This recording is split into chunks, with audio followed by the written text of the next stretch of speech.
बल्ल हिँड्न खोजेछ मेरो छोरीले कहिले आँखा देख्ने त मेरो सानोहरूले म एउटा चाहिँ नाना लगाएर फुत्तुङ्ग सुतेको छु यिनीहरूलाई चाहिँ कपडा खोलिदिएको औ अबि हिँड्ने प्र्याक्टिस गरेछ अबि अबि अबि अबि अबि अबि अबि अबि कस्तो अँधेर आएको कुट्लुङ कुट्लुङ गर्छ यो चाहिँ कस्तो मजाले गरम भएर पक्काको हावामा सुत्नुपर्छ यिनीहरूलाई मम्मी कता हरायो तलुनी भइला आऊ यता आऊ आऊ मेरो कान्छो आऊ मलाई कान्छो हो नि यो मेरो कान्छो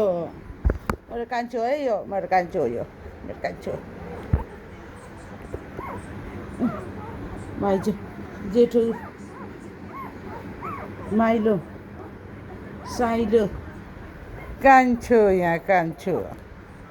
मेरो कान्छो जेठो त होइन कस्तो ज्ञानी छ फेरि ऊ त यस्तै सुतेको हुन्छ अनि मेरो जेठो